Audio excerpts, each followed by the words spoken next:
You never know until you're live. There we go. Grrrr. Greetings, humans. Greetings, and welcome back to another fun-filled episode of Beer Here. 29-year, would you believe it, a veteran of the woods. And today, boy, oh boy, do we have a ginormous show for you people. It's busting out at the seams. If Beer tried to do any more gibber or jabber, it would explode, people. It would just explode out there of all this stuff that we got to get to. You know what? We weren't on the other day, but we try to do this. We try to do this every month. That's right, people. We're talking about oh my goodness, where did I put it? For crying out loud. One of these days. One of these days, we will actually do a professional show. Not today, though. Not today. But there we are. There we go. We are, where is Bear? Oh, there's Bear. There's Bear. Yes, indeed. All right. Go ahead and get right on into it here because, where did he put it? Oh, for crying out loud, Bear. One of these days. And that's right, people. It is National Give a Bunch of Balloons Month. Yes, it is. Let's see, a National DJ Month. It's also African American Music Appreciation Month, National Zoo and Aquarium Month. All, of course, let's say it all together, people. LGBTQIA plus appreciation. By the way, we've actually had this for quite some time here, actually. The good friends over there at the U.S. Embassy in Kabul wants to recognize LGBTQI month. No plus there, no A either. That's probably why the Taliban ran them over. There were no A's that they were promoting there in the U.S. Embassy in Kabul. So I wonder if that flag is still flying. I wonder if the taken over embassy in Kabul has the rainbow flag out there flying.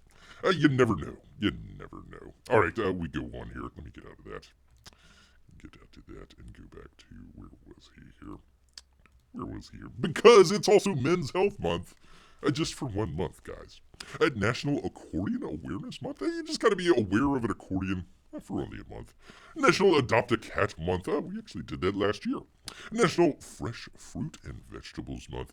Not to be forgotten by National Candy Month. I don't know if that kind of wraps together. I'm not sure about that. National Camping Month. It's also National Caribbean American Month. National Cooking Month. Let's see, let me go on here. National Country Cooking Month. I'm not sure how different that is from Camping Month. I don't know. National Dairy Month, National Great Outdoors Month. It's also Cooking Month, Country Cooking Month. I don't know. National Headache and Migraine Awareness Month, just for a month. National Homeownership Month, National Iced Tea Month. I wonder if they actually have a flag for that. If you don't want to wear your rainbow flag out there, I wonder if you have a iced tea flag that you can. Not to be confused with the rapper out there. National Papaya Month. It's National Pollinators Month, people. Oh boy, we will get into that in just a moment here. It's National PTSD Awareness Month. National Safety Month. Of course, it's National Soul Food Month. It's, I suppose, Rose Month. And of course, it is Turkey Lovers Month. I hope people that enjoy eating turkeys and not the other thing out there. Yes, indeed. So there we go. There is our June month of to be awareness of something. I'm not sure. Just be aware of your DJ out there. That's really all you got. Just give them a month. You don't got to do them, next month or anything like that. Just 1 month. 1 month and you'll be okay. By the way, where was it here? Where was it here? Bear saw it. Bear did not let that go here. National Pollinators Month. Well, I tell you what, people. They finally have done it. They have finally done it, people. I can't believe it here. Let me get right to it. Let's get right on into it here, people. 1 second here. As Bear tries to find his place. Find his place here. Alright, so this comes out of the state of California. By the way, this is a legal document out there, so just in case if our good friend Nina out there is watching, It comes actually from the state of California out there. Yes, indeed. By the way, just something completely off topic here for just a second. Where was it here? Bear actually had one of his videos taken down by the good folks over there at YouTube the other day. Let's see, if you can't read it here, the videos you've uploaded on May 19th and 20th might have been privated by a bug in our system. We're sorry. You can change their availability, or visibility rather, back to unlisted or public using the video privacy setting. And Bear can't do it. It came public, so you people should be able to see it, but of course it's on our other channel over there, so you can check that out. But anyways, thought it was kind of interesting that Bear had that video taken down right when he was talking about our good friend Nina out there. Yes, indeed. All right. Well, anyways, this is neither mis nor mal information out there. Talking about once again, in the Court of Appeal for the State of California, the Third Appeal District out there in Sacramento. Bear with Bear for just a second. A little bit of legalese out there, but we will get to the strange point here in just a second. So, you have the Almond Alliance of California et al. Versus the Fish and Game Commission of California. Yes, indeed. Very important there. Fish and Game Commission. Yes, indeed. And of course, the Xerxes Society for Invertebrate Conservation. Yes, indeed. I wonder if the Xerxes Society is American based. I wonder if it's actually a foreign entity out there trying to subvert our stuff. We need to check out, maybe see if there are any coyotes there. Any coyotes out there. And this is from a complete moron. I say that from the state of Florida here. A complete moron, a dummy, a stupid person. Probably somebody that you wouldn't want to hand, sharp items to, or even like a matchbook or anything like that to, much less any sort of power out there. We're talking about James P. Aguiles out there. A judge, a Superior Court judge, I should say. James P. Aguiles. Well, what did the judge out there decide? What was his thing that he was trying to decide out there? So let's get into it here. The California Endangered Species Act directs the, once again, Fish and Game Commission to establish a list of endangered species a list of threatened species. So they're trying to find out, okay, what is endangered in the state of California, and then maybe threatened out there, so we can kind of maybe preserve some of that stuff. Very good. Hopefully they've added bears to that. No, not very many bears in California. They have it on their flag, and that's about it. They've pretty much killed all the bears in California. Yes, indeed. The issue presented here is whether, follow along people, follow along, the bumblebee, a terrestrial invertebrate, falls within the definition of a fish. So let me ask you people out there, if you were presented, if you were a judge out there in California and you were presented this, hey, Judge so-and-so out there, is a bee a fish? You don't even have to be a biologist out there. Probably not. Bear would probably say, let's see, bees fly and fish swim. So that would probably be the kind of the big thing about it. Plus, bees are insects and fish are fish.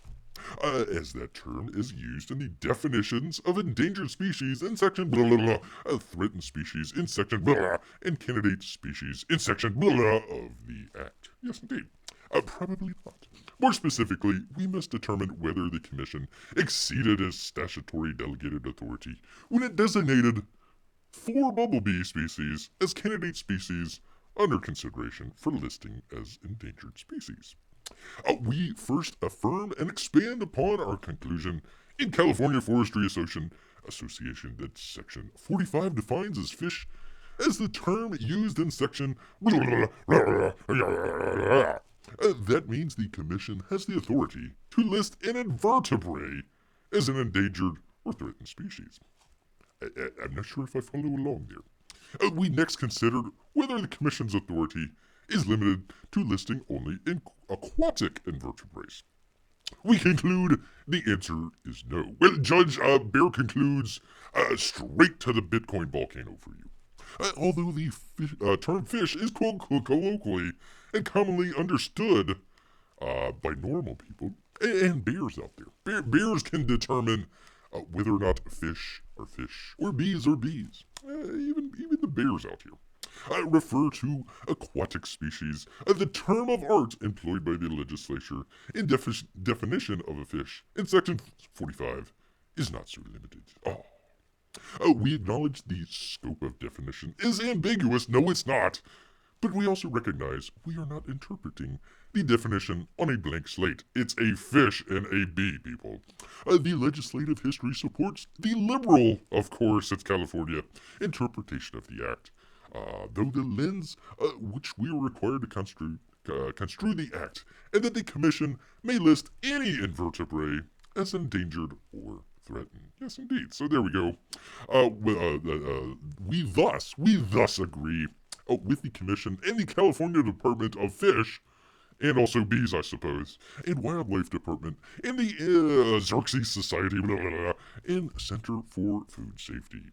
Yes, indeed, that the trial court erred when it reached a contrary conclusion. We accordingly reverse the judgment. And of course, it goes on for like 35 pages on how and why they decided that a bumblebee is actually a fish. Yes, indeed. Yes, indeed. Well, at least somebody is aware of accordions out there, for crying out loud. I tell you, only for a month out there. You only got to do it for a month. Otherwise, after that, you don't have to worry about it. Yes, indeed. All right, so there we go. There is our. Well, actually, we don't have just but one crazy news story out there. We've got plenty. Why is YouTube? For crying out loud! 1 second here, people. I gotta see if. Let's see here. No data. Stream is healthy. Stream is healthy, and it is excellent. I tell you what. Okay. Anyways, we will move on. We will move on to. Actually, we've actually got some. Really great. Let me minimize this for 1 second to get out of it. There we go. We'll do the thing with the thing.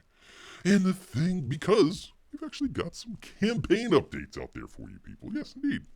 From actually Aaron Lopresti. I actually was watching this, what was that, last night? Maybe the other night, night before last or something like that. Actually, he's gotten in a number of his stretch goals and everything. So that actually looked really good. The stickers and the, let's see, what was he showing? He's showing the cards and the stickers, and there was something else, maybe a bookmark or something like that. All that stuff's come in, but he's got some issues with where did I put that? Oh, for crying out loud! Let's see, come on. Why is it not doing it? For crying out loud. 1 second here, people. We will do a professional show one of these days. Here we go. It should work.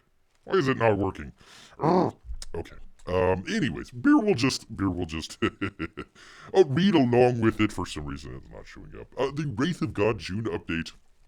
Aaron's done a really great job of keeping everybody updated here. So, want to keep everybody updated. Hey, everybody. Hey, Aaron. Just a quick update to let you all know that not much new is happening. Oh, well, what an update. All of the extra perks are bagged and boarded. I saw that the other night. And all of the stretch goals as well. Now all I need is the Wraith of God graphic novel from the printer and fulfillment begins. He says June 10th is the magic date, so it won't be long now! Exclamation point. Yes, indeed. I do need your help on one thing. He goes on, basically, if you had signed up with email on the early access, just make sure that it's your normal email, or if you've changed it, just let him know. He's trying to let's see, what does he say? Since the early sign-up only has the email address and no names, I can't find you if you ordered with a different email. So let me know if this is you. And as always, I thank you for your continued support of this exciting project. Yes, indeed. And it looks like he's got kind of a lineup of, let's see, who is he showing? He was showing one of the, I'm trying to remember the name. Anyways, kind of a main, I suppose, bad guy character out there that's probably going to be coming in like issue 2 or 3 or 4 or something like that. So really, he's really kind of expanded out the sort of low-presty universe out there of Wraith of God. So very, very much looking for, what was it? It was, oh, it doesn't say, but I think it was like 70 pages was the Wraith of God book. So very cool, very much looking forward to that. All right, let's see if this please work, for crying out loud. It's gotta work out somehow. Why does Bear spend all this time trying to set up the show, and then all of a sudden it goes completely crap on him? I never know. You never know until you actually go live. Yes, you do. All right, well, Gary Shipman out there, the G-Ship, he needs your help. I tell you what, poor Gary. Well, let's just go ahead and get right on into it. Poor Gary was hacked. His YouTube channel was hacked, and as of the time of this email, it is gone. It is gone. You can help me keep things going by supporting. This is why we do this, people. The other channel, by the way, let me just type this in here, in case people don't know. It's the name of what we got going on here. Let's see. There we go. There is Bear's other channel. So if you want to check that out, you can. All right. Let's see. You can help me keep things going by supporting my other channel and Bear as well. I will be doing a live stream and videos on my other channel. It's called Gary Shipman's Art Anthology. And there you go. Get the word out by sharing this email message or just sharing it on your own show. Yes, indeed. So there you go. Poor Gary. I tell you what. You know, he's probably. You know, it seems like a lot of that stuff started when all the NFT stuff started showing up. So I don't know if there's a correlation between the two or not, but you know, it's kind of interesting that happened the way it did. All right, let's go ahead and move on here because we actually got something from let me find it here, from Alterna Comics. Yes, indeed. Bear I suppose heard about Alterna Comics out there. Kind of checked it out the one time, and wow, I mean, really good. They did a really good job. So, really trying to promote Alterna out there of doing some great work out there. So, for instance, they are printing right away on, what was this? This was the spring? I think this was the spring campaign out there that they had. He says the comics are currently at the printer. We're hoping to have them in about 3 weeks or so. If you backed a commission option, please check, once again, your email for a message, or send an email. There you go, contact@alternacomics.com, with the character you would like to have drawn. So that's in that little comic there. In other news, actually I've got this, let me find it here. There we go. In other news, King Cryptid campaign is $20 away from a 19K milestone. And if you haven't had a chance to back or check it out, please do so. If you dig creatures, conspiracies, and cover-ups. I mean, who hasn't? Visit kingcryptid.com and learn more about this, pardon me, people, supernatural force. Let me grab a drink here. I tell you what. There we go. Yes, indeed. So there you go. You actually got a nice little card there. King Cryptid. Let's see. A cursed immortal. It's always a cursed immortal. I tell you what, people. I tell you what. Still trying to figure out what to do with the cards. But I tell you what. If you actually got what was that? The winter campaign from Alterna. I don't know if they actually have it in the new one or not. But the previous campaign, they actually had a little booklet that you can put your cards in. At least keep them all in one place. I'm still trying to figure out what to do with them. But there you go. Very interesting stuff from Alterna Comics out there. Yes, indeed. All right, let's see. We were actually doing this the other day, actually. Talking about Dracula. Very interesting. Clint Stoker, kind of a descendant of the original. What was his name? Was it Bram Stoker? Bram Stoker, something like that. Anyways, kind of a descendant of the original author out there. Very cool. He says 300 backer cards are running out. Dracula is off to a solid start, but we need your help. Bear's been trying, I tell you. The first 300 backers will get a limited trading card in addition to add to their collection, rather. There's only 36 cards left, and that was of June 1st, so that was Wednesday. Back Dracula now and claim your award. There you go, nice little picture there from Donald DeLay. It says that it's printed. Basically, the comic is printed, so hopefully, I think he was coming out. What was that? September or something like that. I think maybe October. So very shortly here, very shortly. So I would recommend checking that out. I think it's going to be kind of an interesting book out there. Wanted to check out Narwhal's book, but they closed up and ended that really quickly. By the way, let's actually go into that because this was kind of a crazy campaign out there. Let me do the thing with the thing. There we go. We actually did this the last time. We were kind of going head to head with campaign reviews. Kind of an interesting deal. Hadn't done that before. Talking about a very interesting campaign that they have. Not only do you get your Iron Sights, but you also get your Impossible Stars 2 as well. So, Impossible Stars 2, really great book out there. Go check that out. Beer actually got like a whole number of views. Like, he put out his Impossible Stars review, 6 months ago or something like that, and all of a sudden, like, 100 views on it. It's crazy. Crazy out there. I want to thank everybody. If you're new to the channel, thank you very much. Let's see. Hi, everyone. Hiya, boy. The Iron Sights 3 and Impossible Stars 2 initial campaign was very successful, and the campaign is now, for crying out loud, in demand. Okay, so what happened was, your boy Zach, he came out with this, just out of the blue. Bear just happened to be on Indiegogo and happened to see it. I think it had maybe a week. I think it was out for maybe a week. Bear saw it with like 4 days left, 5 days left, or something like that. Holy cow! I thought it was going to close. No, they weren't going to close. They were just going to go in demand. So, kind of a little bit of a bait and switch there. Kind of seemed to think that it was going to be a very short campaign because pretty much the book was entirely, or 80% done or something like that. So, I figured that campaign was going to close, and now it's in demand. Bear would say if you're going to do something like that where it is going to go into demand, put that on the campaign page there, so you don't have what happened to Bear here with the Narwhal book. Narwhal had it out for I think a month, might have been out for 2 months, and they closed it. Didn't have any idea that it was going to close. Came to it maybe a day or two late or something like that. So once again, yeah, definitely tell people you're going to go in demand if the book, especially if it's only got an 8-day or 7-day or whatever it was campaign. Let's see. It's in demand until the books are ready to go to the printers, probably in September. A combination campaign for 2 graphics novels led to some very interesting results. 860 odd backers bought more than 2,000 books in just 9 days. Holy cow.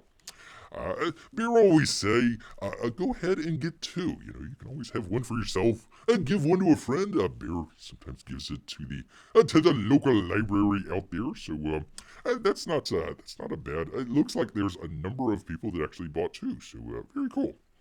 Add-ons currently in the inventory may be included with other Splato comics. Orders such as Jawbreaker is still trying to come out. Jawbreaker's Grand Bazaar, which goes out next week. Look out for that. If P-Money is listening out there, look out for that. Yes, indeed. There you go. All right, so that is our wrap-up of campaign reviews. Yes, indeed. We got quite a number. Wraith, Alterna, the King Crypto out there. The Dracula campaign looks interesting. Iron Sights 3, and of course, Impossible Stars 2. That's quite a bit. Quite a bit, people, I tell you what. Oh, god dang it. What's going on here? Okay, I'm gonna do the thing with the thing. There's beer. One of these days, people. One of these days. Let me find out what's going on.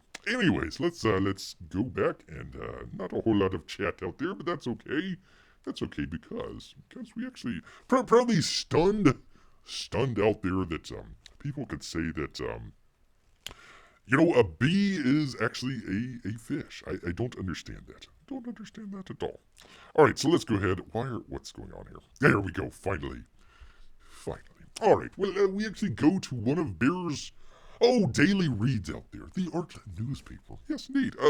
Had a very interesting event. What was this? Tuesday. Kind of an interesting thing out there at the Louvre. at the Louvre. It kind of goes into what Bear's going to talk about here today. Everybody, Bear is kind of doing a little bit of a show prep out there, and the big thing is the whole, what was it, Obi-Wan Kenobi show. Oh my God, we were totally surprised that it was a crap show. Really, you had no idea. You had no idea that they were going to, interject some crazy feminist stuff, or crazy race issues and stuff like that. We had no idea, none whatsoever. I tell you what, people, if you haven't gotten a clue by this point that, hey, maybe Disney might not be the best home, not only for Star Wars, but a whole number of other things as well. Maybe, you just aren't going to get the clue out there. So again, there's a number of people out there. That's kind of the big topic out there is, people talking about the Obi-Wan Kenobi show. Come on, people. We all knew that it was going to be terrible. Why are we surprised out there? So instead of just jabber-jawing about, there was actually a very good one. What was it? Bounding into Comics, I think. I think it was Bounding into Comics. They were talking about, I forget which comic artist out there, apologize, but basically was saying that, hey, the whole thing was just a promotion for Disney out there. They were going to, claim half of their audience was, somehow, terrible racist or something like that.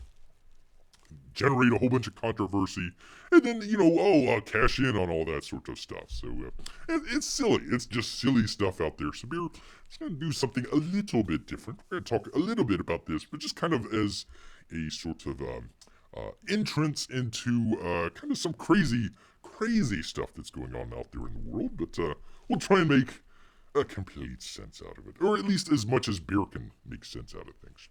All right, so we've got Mona Lisa smeared with cake by man dressed as old lady in a wheelchair.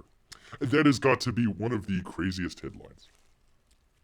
There are people who are destroying the planet, and that's why I did it. The Vandal said. So there you go. There is.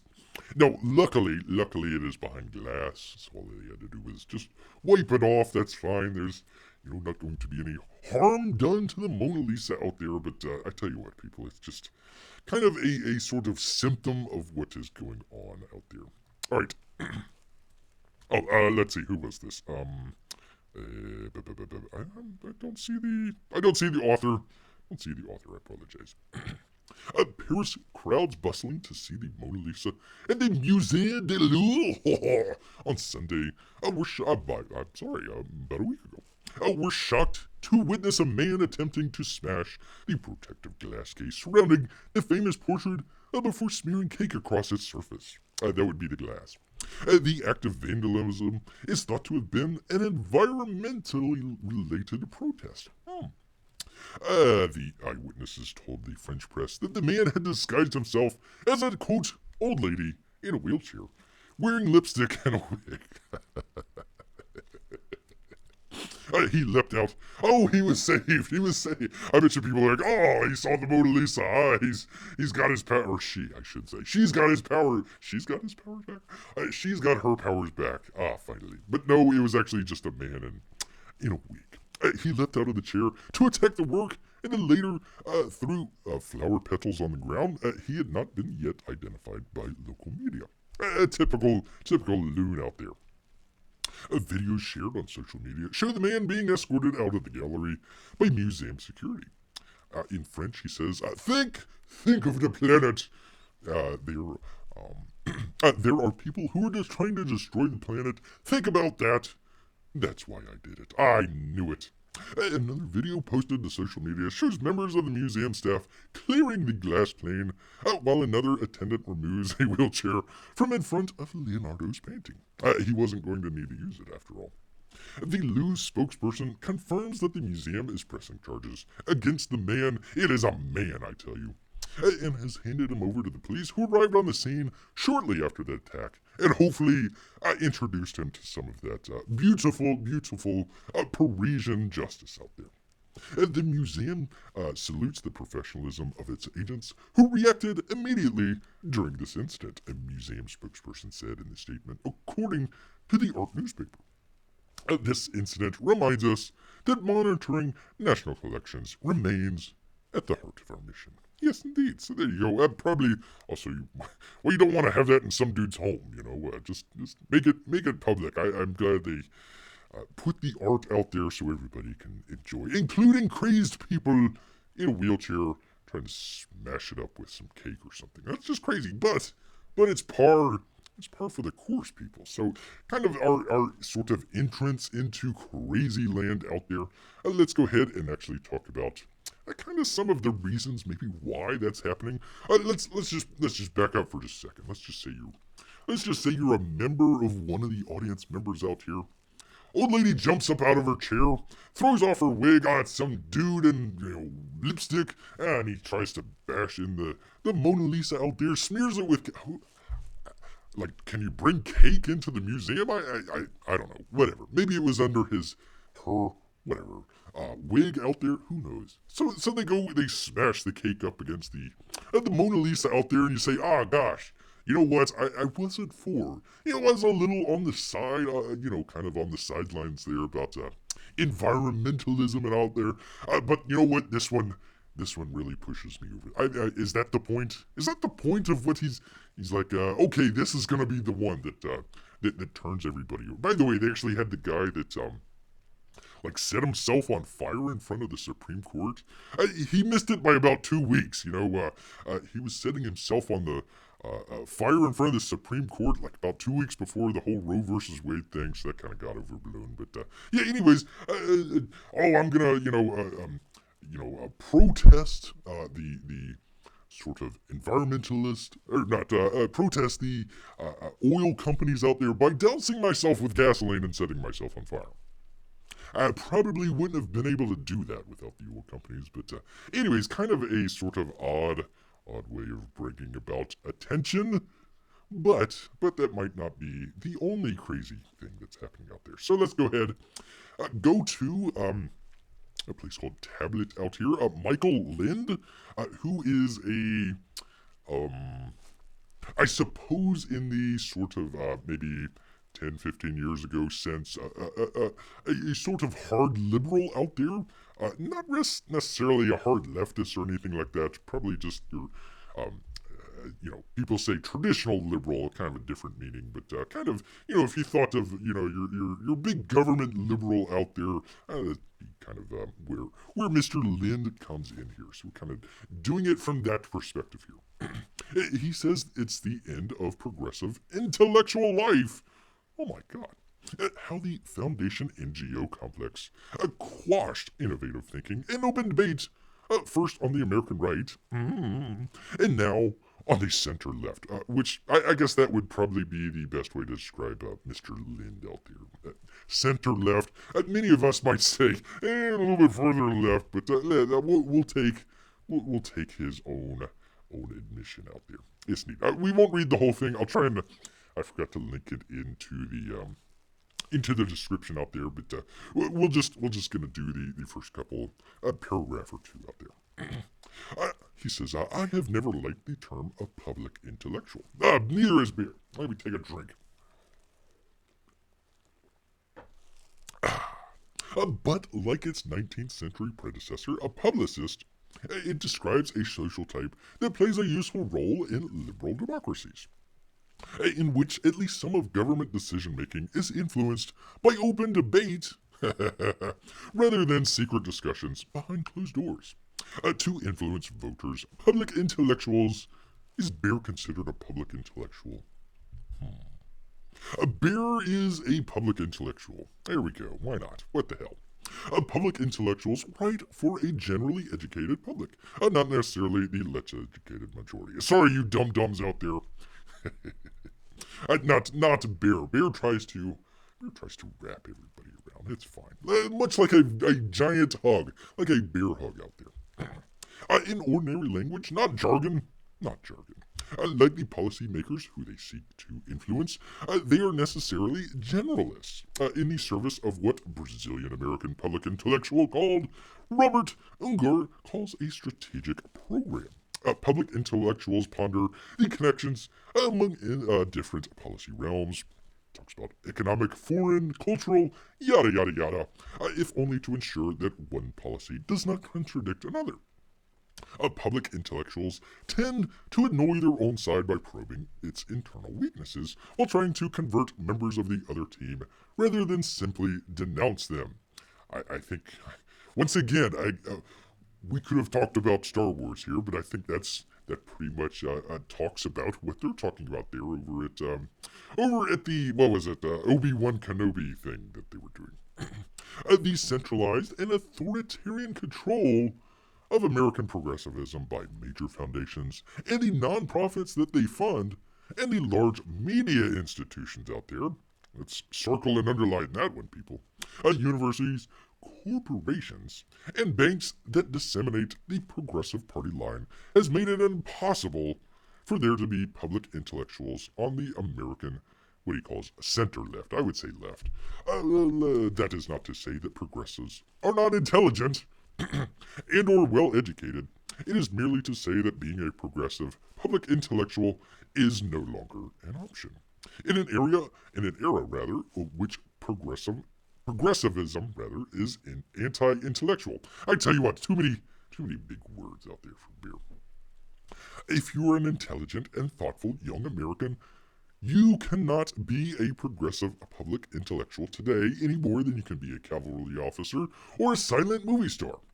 That's because in the third decade of the 21st century, intellectual life on the American center-left is dead, deader than dead.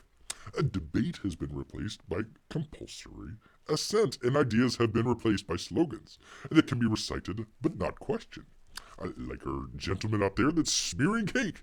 Black Lives Matter, green transition. Trans women or women, 1619, defund the police. The space to the left of center that was once filled with magazines and organizations devoted to what Diana Trilling called the life of the significant contention is now filled by the ritualized gobbledygook of foundation-funded single-issue nonprofits like a pond choked by weeds. Having crowded out the dissent and debate, the nonprofit industrial complex, or as he calls them, Progressive Inc. By the way, there's actually a sort of conservative Inc. out there as well. We try to call it Con Inc. out there. Just conning the rubes out there. Oh yeah. We're gonna build that wall, and then they raise all that money, and they never. Oh, we're gonna repeal that Obamacare, and then they never do. So it goes on both sides. It's a taint to the Democratic Party by association with its bizarre obsessions and contributes to a Democrat electoral defeats, like the one that appears to be imminent this fall.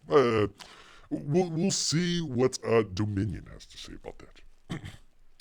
Consider center-left journals of opinion. In the 90s, he goes on, he says, New Yorker, The Nation, Dissent, The New Republic, The Atlantic, and The Washington Monthly all represented distinct flavors of the center-left, from the technocratic liberalism of the Washington Monthly to the new left countercultural ethos of The Nation to the snobbish gentry of liberalism of the New Yorker.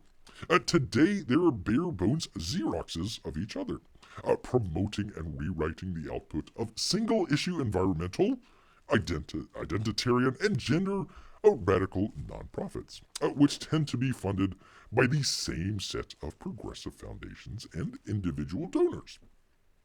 We'll do one more here. Yeah, let's see. It is not surprising that the output of this billionaire-funded bureaucrat. By the way, they always talk about, all of the horribleness of capitalism out there. Beer tries to say free market. The horribleness of capitalism out there, and by the way, they're being funded by billionaires. So, very, very, very weird. One of them, what was it? The Atlantic. Are they talking about the Atlantic? Yeah, the Atlantic. I think that is Steve Jobs' wife. She's pretty far into crazy land over there. So very interesting, very interesting. I wonder if some of the, unlike the gentleman here, I wonder if some of the just random people out there on the left kind of make that association, or if it's just cognitive dissonance out there. It is not surprising that the output of this billionaire-funded bureaucratic apparatus does not make for very interesting or original reading. No. Open any center-left journal at random and you will find the likes of this, any links to it, from a recent interview of an academic named Wendy Brown in Dissident. And he goes to quote her. Let me take a drink here. He says, quote, it is also important not to stay inside of our tiny circles because most of our inherited traditions of political theory, including critical theory, have in them the masculinism, the whiteness, the colonialism, and, above all, for crying out loud, I hope you get paid in commas because that is just crazy. And above all, the anthropocentrism that have brought us to our current predicaments with racism, with the planetary crisis, with democracy, holy cow, so many commas, with gender, which is still always a secondary consideration. Unquote. And the only ingredient lacking from this NGO world salad is crunchy croutons. Very good. In the form of the acronyms that stud post-intellectual progressive discourse. The DI, or as Beer says, the DIE, DIE, CRT, AAPI, BPOC, the LGBTQ++++, woke speak is Grant speak. There we go. So I actually kind of like how he kind of breaks that down here. You kind of wonder how many people out there really believe what they're saying rather than if they're being paid all that sort of stuff. Kind of interesting. Let's see. Let me just do this one more and then we'll wrap it up. Meanwhile, in one area of public policy or politics after another, pardon me here, Progressive Inc. has shut down debate. Boy, has it. On the center left, and he's complaining about that from his perspective, that Progressive Inc. has shut down the debate. Now, we might not agree with that, but we can all agree that the crazy sort of puritanicalness of whatever, DI, CRT, all that sort of stuff, basically, as he says, shut down any debate, even if it's on with people that he might even agree with there.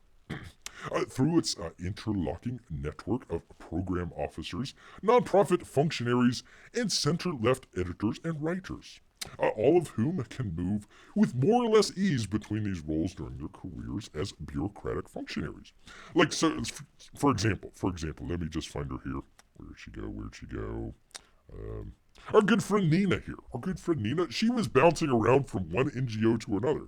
Let's see, it was, what was it? Something Stop Russia or something, Stop Lies or something like that from Russia or something like that. So she started that. What was it?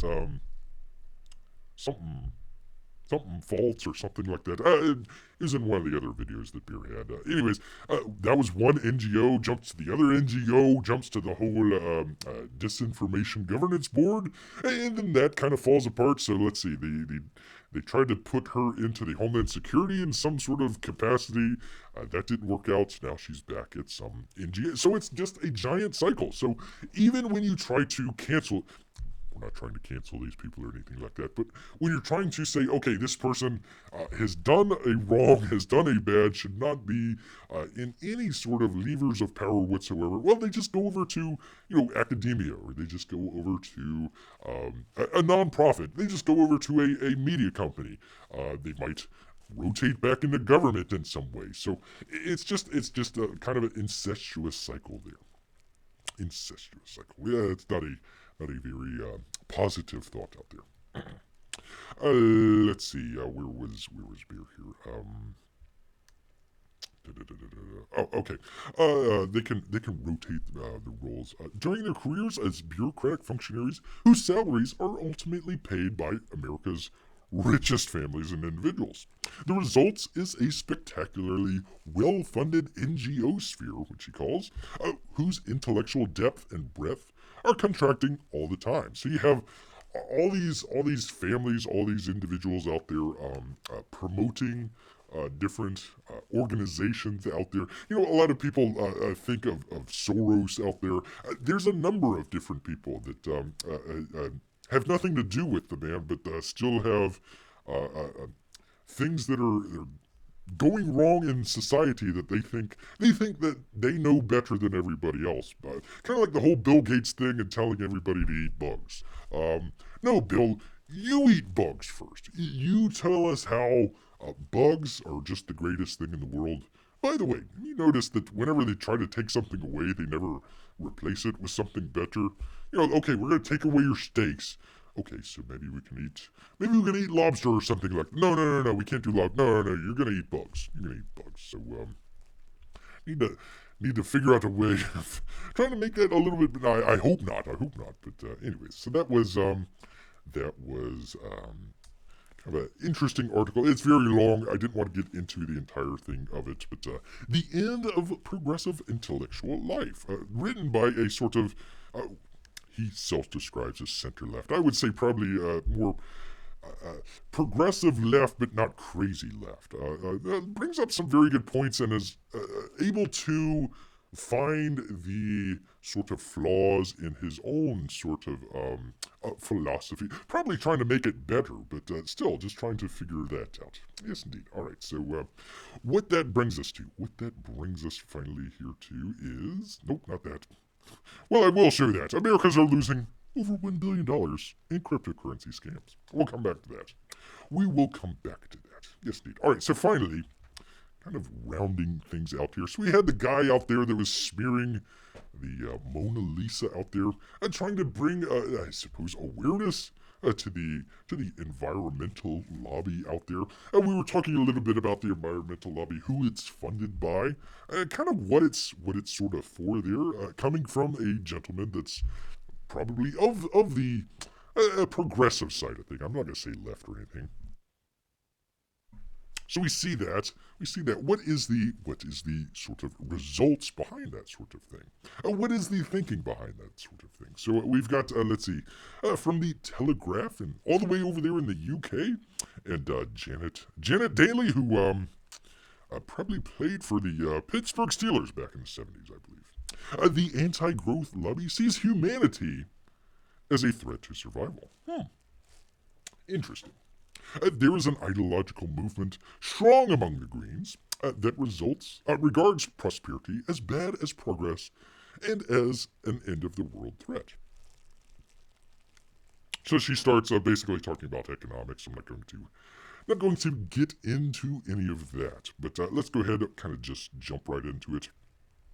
There is now quite a vociferously among us an ideological movement which asserts that continuous economic growth with its consequences of widespread popular prosperity and material comfort is a pernicious thing. I tell you what, the English, they have their way with words.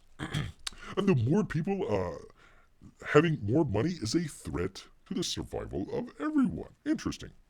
You will no doubt recognize this position in its green incarnation. The planet is in imminent danger of being overwhelmed by raging consumerism with all the implication that has for increased use of energy. So she talks about Greta Thunberg out there. How dare you? How dare you? One version of this message put the case, not even in a very subtly, in terms that sounded like eugenics. Oh my goodness. The world was now overpopulated. Beer might come back to that. And all these teeming hordes have been led to believe that they have a right to be rich. I wouldn't even say rich. I would just say kind of the normal sort of middle class out there. This overpopulated world thesis has gone rather quiet since the pandemic threatened to make its wish come true. But the more palatable version remains. The populations of developed countries must adjust to the new reality. They must embrace abstinence, and self-denial is a matter of urgency. Yes, indeed. Having enough disposable income to indulge yourself in were once regarded as the basic accumulates of modern life, let alone the luxuries of variety and consumer choice. I would say even movies or even comic books should be consigned to a shameful past. And for those heavily populated developing nations that haven't yet caught up with our privileged standards, well, they can forget it. Any expectations that poorest people on Earth might have had for sharing in the bonanza of Western economic success must now be out of the question. But they won't be alone in their comfortlessness existence because the West will have voluntarily relinquished its advantages. The new ethic decrees that not only should we make the poorest, I wouldn't agree with that. I wouldn't agree with what she's saying here. The new ethic decree, not that we should make the poorest parts of the world richer, but that we have. Oh, I apologize. Yes, I do agree with that. But that we should make the richest parts of the world poorer. Yeah, I disagreed with them trying to do the poorest parts of the world rich. I think they want everybody to come down to basically that level. So I misread that. Sorry. Outside of the self-denying puritanical communities or the poverty vows of religious orders, this kind of self-abnegation has been virtually unknown in the contemporary world. Yeah, I mean, how many times have you seen people say, "Hey, you know what? We're going to give up all this stuff and go back to the caves and just start throwing rocks at each other or something."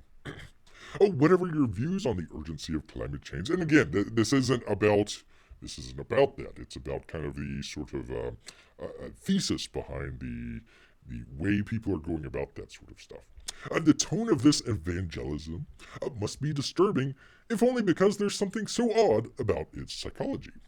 It expresses supposed deep concern for the future of humanity in terms that imply a profound dislike of the most basic human desires to improve one's condition in life. This goes way beyond the traditional left-wing hatred of wealth and those who possess it. Go back to our previous article. It suggests something much darker, a loathing of humanness itself. Maybe that's why they talk of saving the planet rather than the people, because in truth, this campaign does not like human beings very much. Much like beer. The less impact they are permitted to have on the, quote, ecosystem, the better. Even though, of course, much of that living ecosystem would not exist without human husbandry. Legal in all 50 states. There is a bizarre merging of the Mathis and whatever. The world cannot support its growing and increasingly aspirational population, and this dilemma is all the fault of the human wickedness, the endless, unquenchable desire to have more and more of everything, and the venality that profits from that desire. This goes way beyond that.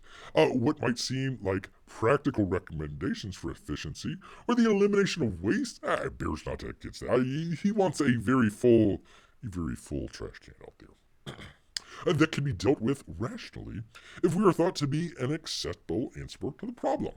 But the driving force here is not reasonableness. No, it's not much like the guy that smeared the cake. It's a crusade against the assumptions that created the modern world, which puts human need at its moral center. So it's not just the Industrial Revolution, which made the fruits of prosperity widely available, that is to be repudiated, but agrarianism too. I told you, people. I told you. The advances in food production, which disproved Mathis's prediction of doom, and even the farming of animals must be condemned because they exploit the natural world. But she says, nature itself, always referred to as if it were a conscious being, Bear can say it is not. It is sentimentalized in an infantile way as a Garden of Eden despoiled by selfish human activity, when it is, in reality, more of a Hobbesian war against all in which extinction occurs quite regularly. Yeah, I would say 90% of all life on Earth, gone. It's been extinct. On countless fronts, let me grab a drink. I got a dry mouth there. On countless fronts, some of them almost laughably pointless, there is a rejection of human agency.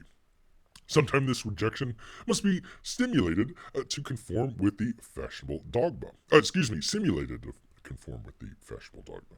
At the redoubtable Chelsea Flower Show last week, the top prize was awarded to an anti-garden, a quite deliberately designed to look wild, as if it had merged by chance with the assistance of beavers who are now being, by human intervention, reintroduced into the countryside.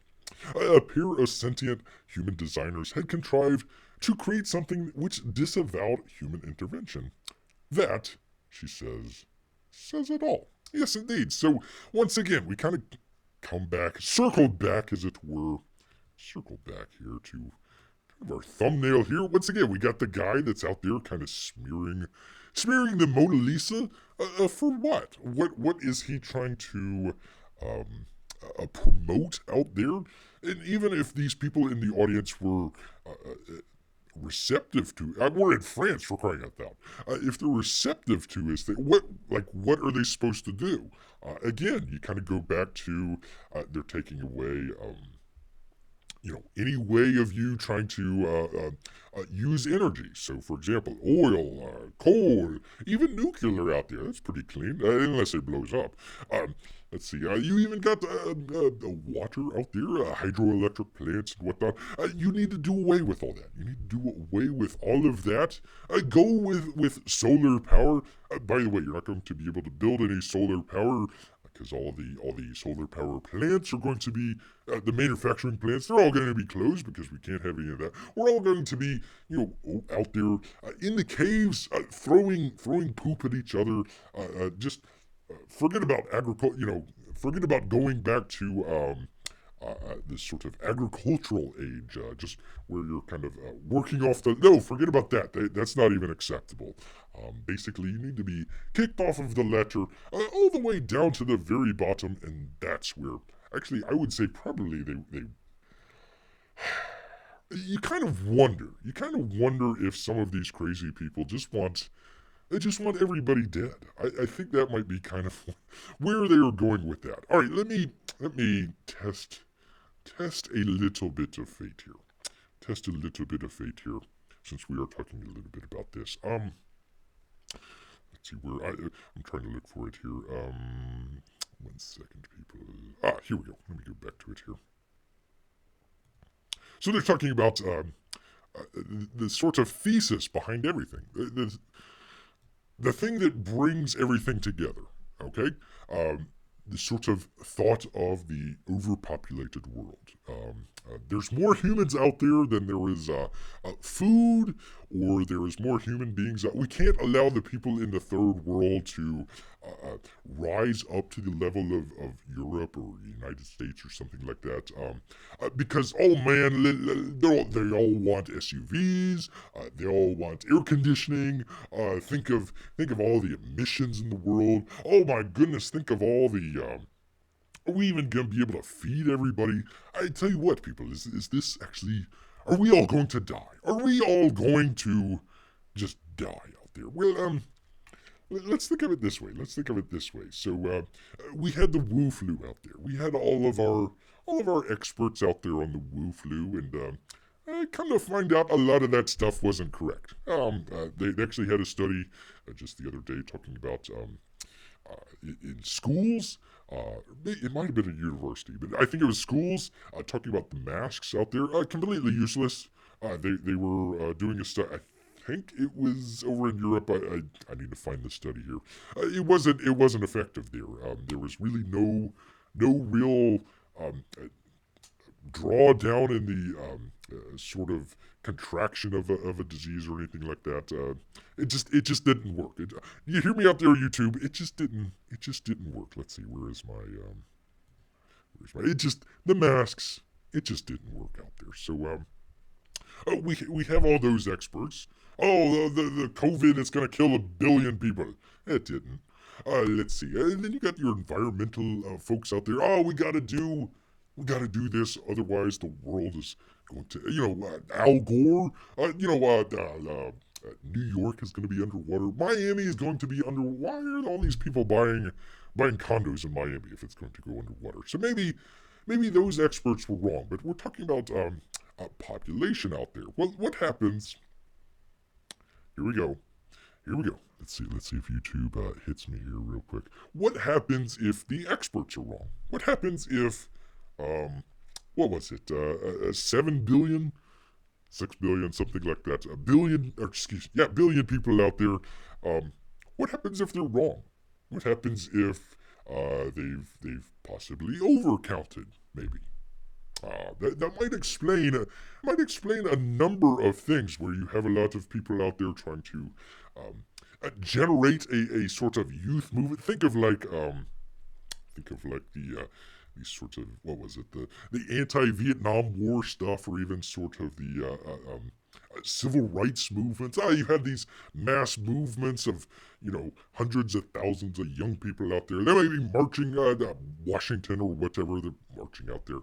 That's sort of these sort of.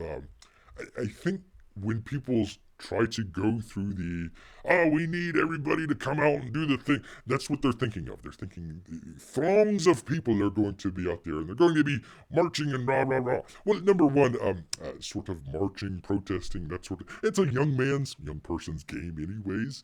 That's why you saw a lot of the baby boomer generation out there marching, and, whether it's Vietnam, whether it was, civil rights, whatever you have, you had all these young people out there marching. Well, what happens if the whole idea of how many people there are out there, what happens if they're wrong? What happens if everybody is expecting this giant youth movement to come and change and there's not as many young people as they thought there were?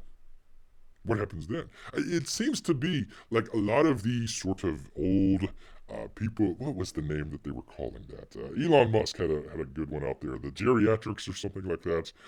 All the old people out there that are in charge of things, their only sort of a mindset is that sort of 1960s thing. So, oh gosh, we can't offend the people because all these people are going to come out and they're going to protest us, and oh my gosh, well, like the Disney one. Oh my goodness, they're the LGBTQ plus community. Oh, they're going to come all down to Orlando and they're going to protest the what was it, the shareholder meeting or something like that they were doing. There was one person that showed up. I think in Anaheim there was like 5 people.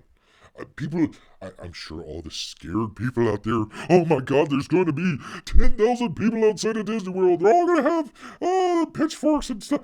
They never showed up. Well, what happens if your assumptions on all that stuff was wrong based on your views of the population are way overexpanded than what they really are? Let's take an example. I think everybody thinks of the U.S. Census to be probably pretty close. There might be others out there, but one would say probably pretty close to the gold standard of counting people out there. Kind of an interesting thing happened in 2020. A whole lot of people from the north, even the west, they moved down to the south. So, for example, you had Texas or Florida. Even now, we see all the tags from people out here. A whole bunch of people moved down, but it's very interesting. A lot of the people from New York moved down to Florida. Well, they had an issue there where they based their congressional districts based on however many people live in there. I forget exactly. It's probably different based on different densities and stuff like that. But they had a number of congressional districts in the New York that, because the amount of people moved out, refugees, they all moved away from New York. Their congressional districts, I forget however many that they had. Let's just say there was, 15, 20, whatever. They lost one. And Florida gained one. But we had more people move down, and we had probably more people move away from New York, but yet they only lost one district. They probably should have lost like 2 or 3. Well, if the census is the gold standard for the entire world, and the census was wrong, well, how many people do you think are going out to the, small village in Africa and counting the amount of people there? How many people do you think are going to, Mumbai or any of the other huge places in Africa or something like that, counting all the people in the apartment complex? Do you think maybe they might have it off? Do you think maybe they might have it off by maybe a factor of 1 or 2?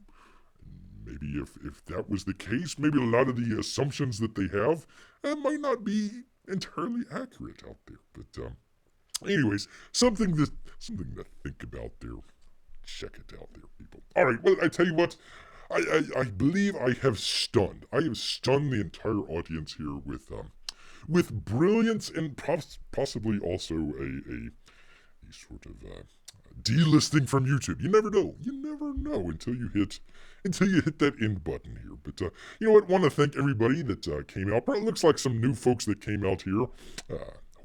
Hope you enjoyed the show. Maybe picked them up from the Impossible Stars review that Bear did. So once again, please check out the Barely Live channel. We've got all of our live shows over there. You can check them all out. Actually, we got the one from last week up there, just the other day. So once again, want to thank everybody out there. I appreciate all the newcomers, lurkers, and everybody in between. Even our Russian bots out there. That's neat. All right. Well, you know what? All of this looking at cake on the Mona Lisa, it's made Bear hungry. So he's gonna head back into the woods. So until next time, people.